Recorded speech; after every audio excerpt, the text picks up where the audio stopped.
BRICS वो मंच है जिसका नाम सुनते ही ट्रंप को एकदम आग लग जाती है, लेकिन भारत ने सीधा मैसेज दे दिया कि अमेरिका से तनातनी के चक्कर में ब्रिक्स डीरेल नहीं होगी बॉस।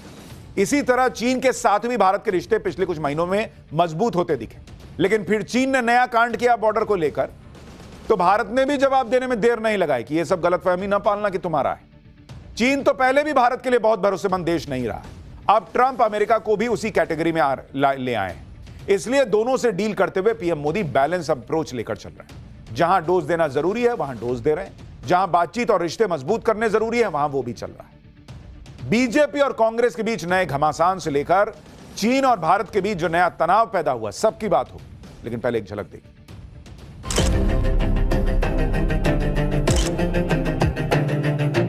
कल ही बैठक हुई और अभी दावा भी हो गया कि शख्सगाम घाटी जो है कश्मीर की वो चीन की।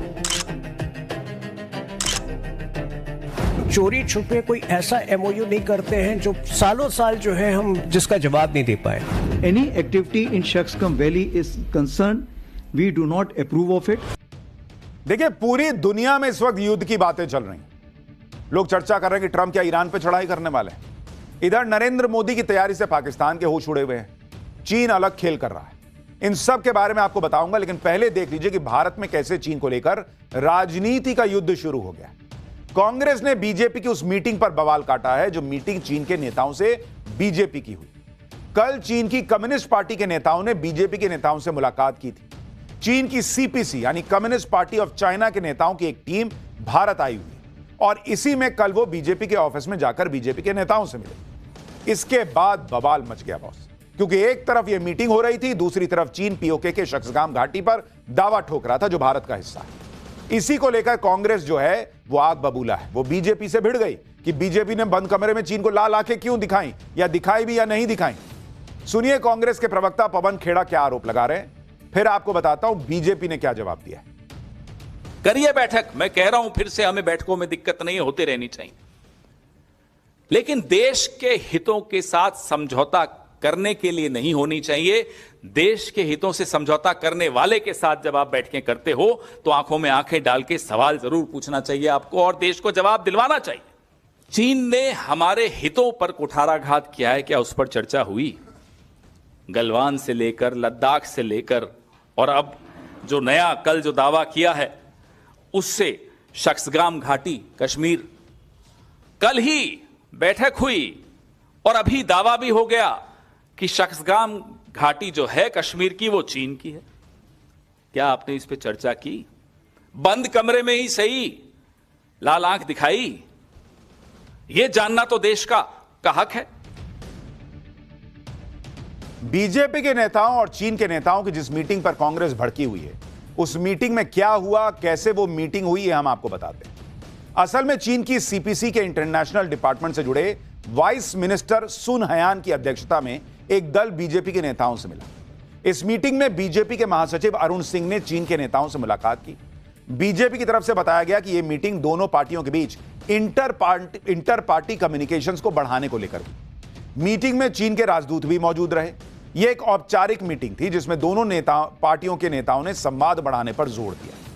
लेकिन कांग्रेस कह रही है कि मीटिंग से दिक्कत नहीं है, मीटिंग में चीन से जवाब मांगना चाहिए, अगर मांगा तो उसके बारे में बताना चाहिए। लेकिन फिर कांग्रेस को भी साथ के साथ यह भी बता देना चाहिए था कि जब राहुल गांधी साल 2017 में चीन के राजदूत से मिले तो राहुल गांधी ने किन किन मुद्दों पर चीन से जवाब मांग लिया था। उन्होंने क्यों नहीं बताया कि चीन ने क्या जवाब दिया? उस वक्त तो बॉर्डर पर डोकलाम में चीन के साथ टकराव चल रहा था। उस वक्त तो चीन के राजदूत से मीटिंग को लेकर कांग्रेस ठीक से बात नहीं कर पा रही थी। सवाल उठता है कि जब डोकलाम हो रहा था तब राहुल गांधी मिल सकते थे, अभी चीन से रिश्ते सुधर रहे हैं तो बीजेपी क्यों नहीं मिल सकती? यह सवाल पूछा जा रहा है। शुरू में तो मुलाकात को ही फेक न्यूज बता दिया गया था, तब फिर जब चीन की एम्बेसी ने राहुल गांधी से मुलाकात की खबर छाप दी तो जाकर कांग्रेस ने मान लिया था। राहुल गांधी ने मान लिया, लेकिन मीटिंग को लेकर सिर्फ यही कहा कि जरूरी मुद्दों पर जानकारी लेना उनका काम है। यानी जो काम राहुल गांधी ने किया उसी काम के लिए कांग्रेस बीजेपी को कोस रही। कांग्रेस ने सीधे सीधे आरोप लगा दिया कि अमेरिका से लेकर चीन तक पीएम मोदी की विदेश नीति पूरी तरह से फेल हो गई। सुनिए एक बार पवन खेड़ा। अमेरिका ने डांटा तो चीन के पास चले गए, चीन ने डांटा अमेरिका के पास चले गए। कोई बच्चे हो? इधर से डांट पड़ी उधर चले गए, मम्मी ने डांटा पापा के पास चले गए, पापा ने डांटा मम्मी के पास चले गए, दोनों ने डांटा नाना नानी के पास चले गए, दादा दादी के पास। क्या मजाक बना रखा है साहब आपने?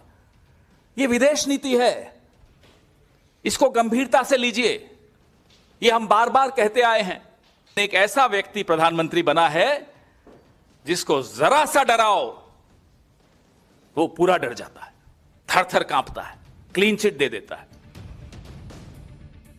कांग्रेस पार्टी फिर वही नैरेटिव गढ़ रही है कि मोदी डरते हैं, जबकि कल या उसके पहले लगातार दुनिया देख रही है कि अमेरिका के सामने नरेंद्र मोदी झुकने को तैयार नहीं। डोनाल्ड ट्रंप को फोन नहीं किया, जबकि सारी दुनिया मक्खन लगा रही थी। यह खुद डोनाल्ड ट्रंप के नेता ने बताया। डोनाल्ड ट्रंप के राजदूत आकर कह रहे हैं कि भाई भारत हमारे लिए बहुत इंपॉर्टेंट है। कांग्रेस कह रही है कि विदेश नीति मोदी को नहीं आती। यही कर करके मोदी 11 साल से पीएम है। चीन के नेताओं से मिलने पर जो कांग्रेस इतना हल्ला काट रही है, खुद उसके नेता भी चीन की कम्युनिस्ट पार्टी से मिल रहे हैं। आज सुबह ही कांग्रेस नेताओं का एक दल चीन की कम्युनिस्ट पार्टी के डेलीगेशन से मिला। कांग्रेस के विदेश मामलों के विभाग को देख रहे सलमान खुर्शीद के नेतृत्व में यह मुलाकात हुई है। सूत्रों के मुताबिक चीन के नेताओं की पहल पर यह मुलाकात हुई। कांग्रेस की तरफ से कहा गया कि यह मुलाकात सरकार की सहमति और उनकी जानकारी में हुई है। अब सवाल उठता है कि भाई बीजेपी मिली तो उसकी तो फोटो आ गई, कांग्रेस के लोग मिले तो फोटो क्यों नहीं आई?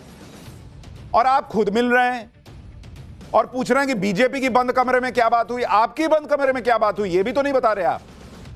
और कुछ दिन पहले कांग्रेस नेता राहुल गांधी पीएम मोदी पर यह आरोप लगा रहे थे कि उनकी सरकार किसी भी विदेशी मेहमान को उनसे मिलने नहीं देती। सूत्र तो यह भी खबर दे रहे हैं कि कांग्रेस के एक वरिष्ठ नेता ने यह भी कहा कि इस तरह की बैठकें औपचारिक शिष्टाचार और आपसी सद्भावना के उद्देश्य से होती हैं और इन मंचों पर राष्ट्रीय सुरक्षा जैसे संवेदनशील विषयों पर चर्चा नहीं की जाती। यानी कांग्रेस अपने मामले में सब जानती है। भाई जब भारत और चीन की सरकार की बात हो रही है, वहां सेनाएं डिसएंगेजमेंट कर रही हैं। भारत की सेना अब उस इलाके में भी पेट्रोलिंग कर रही है जहां 1962 के बाद जमीन उस समय गवा दी गई। तो वहां तो चीजें चल ही रही हैं। पार्टी लेवल पे बात होगी कि आपने ये क्यों किया, वो क्यों किया। और खुद कांग्रेस पार्टी के लोग मिल रहे हैं। चीन के नेताओं से मिलने पर कांग्रेस ने सवाल उठाए तो बीजेपी ने कांग्रेस पर पलटवार किया। बीजेपी की तरफ से कहा गया कि वो राहुल गांधी की तरह चीन से चोरी छिपे कोई एमओयू साइन नहीं कर रहे थे।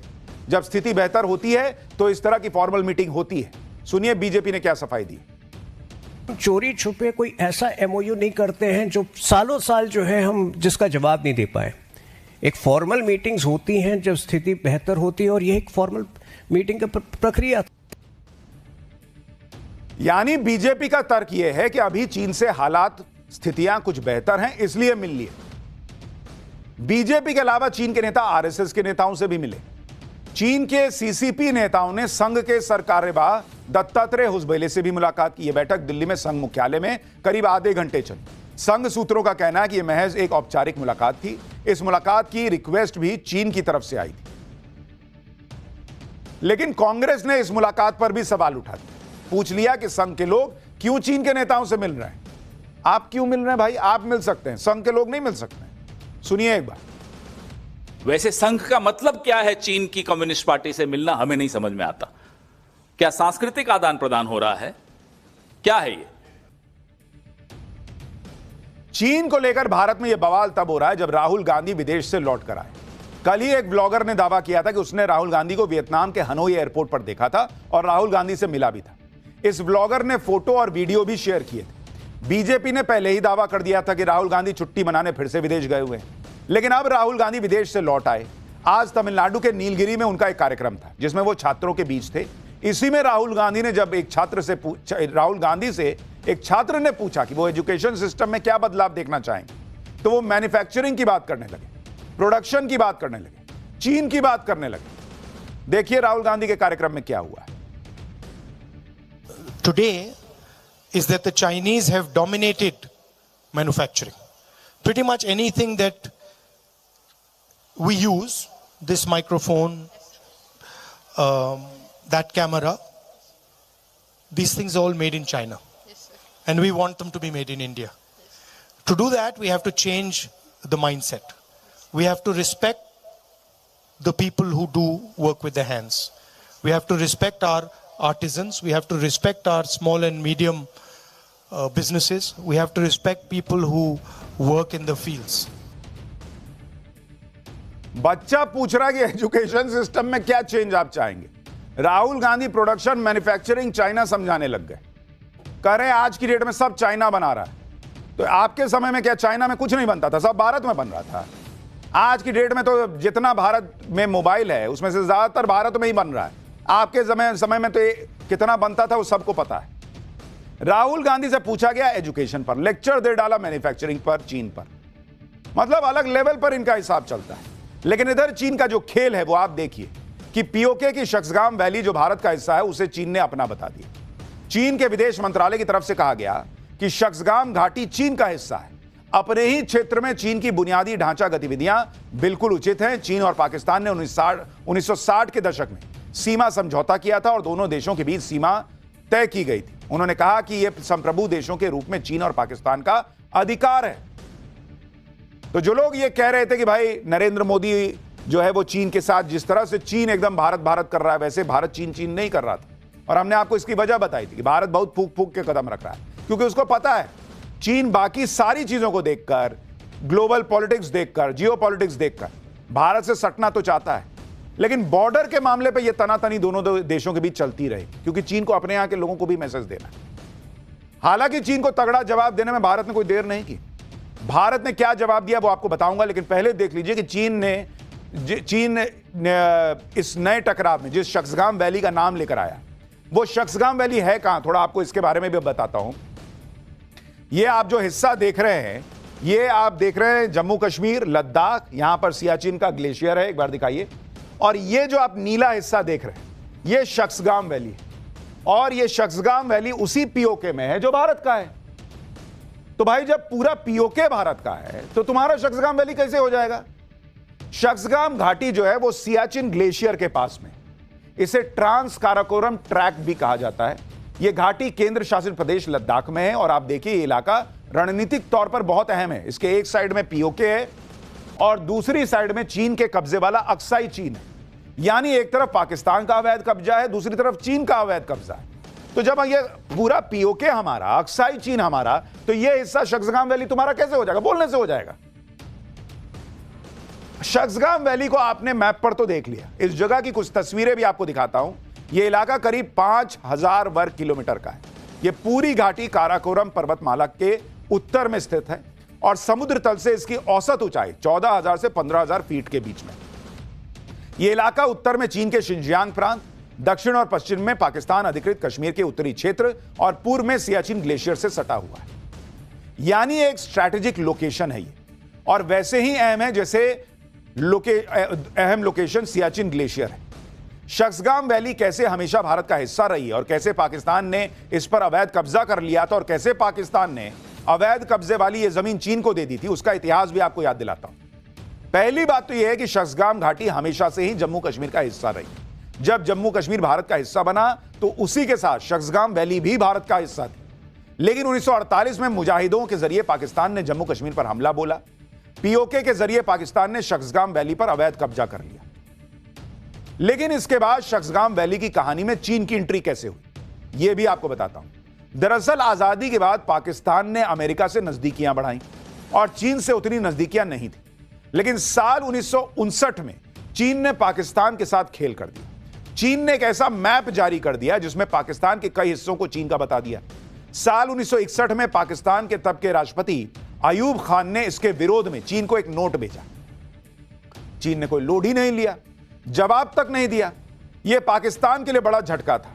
पाकिस्तान बैकफुट पर आ गया। 1961 के अंत में ही पाकिस्तान ने संयुक्त राष्ट्र में चीन की मेंबरशिप के समर्थन में वोट कर दिया। इसके बाद 1962 में चीन ने पाकिस्तान से जुड़े मैप को वापस ले लिया और बातचीत की शुरुआत कर दी। पाकिस्तान ने भी चीन के गुस्से से बचने के लिए 1963 में सिनो पाकिस्तान एग्रीमेंट की घोषणा कर दी।